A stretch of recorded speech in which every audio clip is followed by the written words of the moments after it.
Hi friends, welcome back to my channel. My name is Canisha. If you haven't joined me already on my journey, hit the subscribe button below so you get to see my videos regularly. I'm going to make a commitment and say that you can expect a new video to come out on this channel every single week. And the day that this will come out is going to be a Sunday because I feel like Sunday just feels so wholesome. So every Sunday, expect a video to come out from me on this channel. So subscribe so you can follow me on this journey. So today's video was just basically inspired by the fact that we have finished the first 6 months of the year. We're now in July, and it makes me think about my goals, what I've set for the year, but also some of the mentalities that I've been adopting this last 6 months that I'm definitely going to carry with me into the next 6 months, and how they've helped shape my view of whether it's goals, what I want out of life, and just making sure that I'm on track to getting out what I put in. From the beginning, I've had several goals, things related to this channel, growing this channel, TikTok, growing that channel and there, having more money in my bank account. And one thing that I realized when it comes to setting goals and they relate to numbers is that a lot of the time, those things can be out of your control. Take for example, I have a goal for my YouTube channel that I was like, you know what, by, I think I set it for May that I'd reach 1,000 subscribers.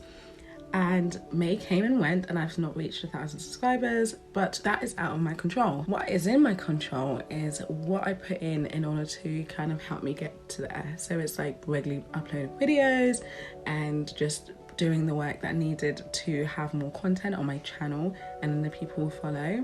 Another goal was financially related, and I was like, yeah, I want to have this amount of money in my bank account, and you know, in order to do that, I need more streams of income, etc., etc. But I realized that I can't control the fact that we are entering a recession, or in fact we are in a recession right now. Therefore, sometimes the amount of money that you have coming in might not be as much as you hope it can be, and it's kind of out of your control. However, what is in my control is what efforts I do in order to expand my source of income, what activities I work on, and then hopefully that can produce a result. So all of that is to say, one mindset shift that I'm having for this next 6 months of the year is to focus on the hows and the systems I put in place so that I can achieve whatever number I have, whether it's financial numbers, subscribers, whatever it is. I feel like sometimes you put a lot of pressure on the results and the outcome without thinking about what are the systems I need in order to achieve this goal. Same goes with working out. Like we all say, I want a summer body. Summer is here knocking at the door, and I tell you what, summer is having the body that I'm in because that is a summer body. But the thing is what systems did I put in place in order to try and achieve a summer body?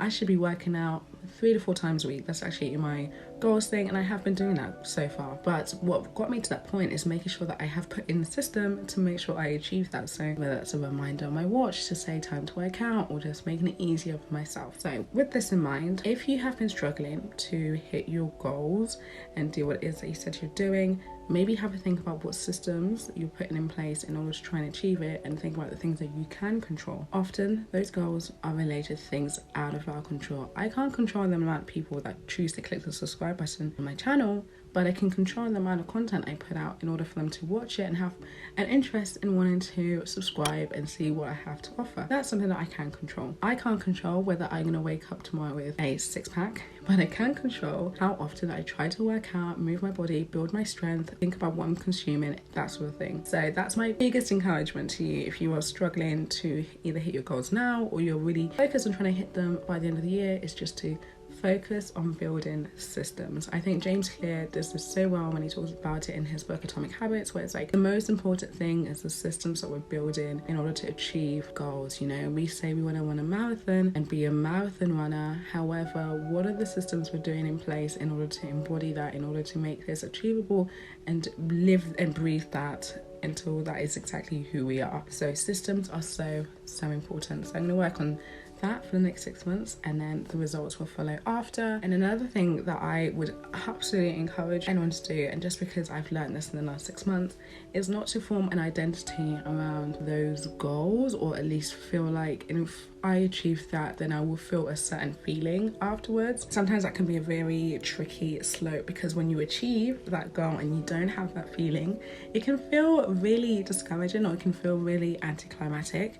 I had that recently when I had a goal that I set for myself at the beginning of the year, and I ticked it off yay to me.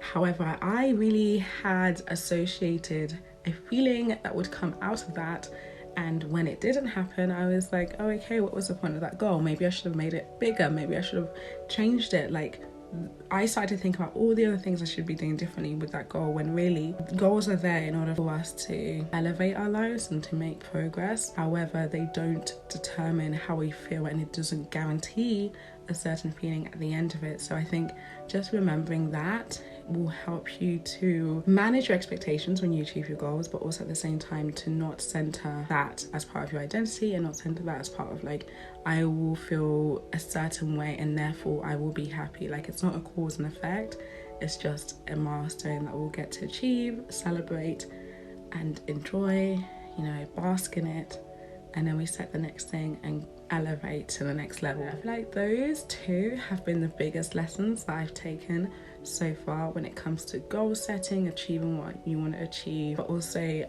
there are things that I'm keeping in mind for the next 6 months of the year, so that I can make sure that I am growing and elevating and achieving what I set out to achieve within the things that I can control myself.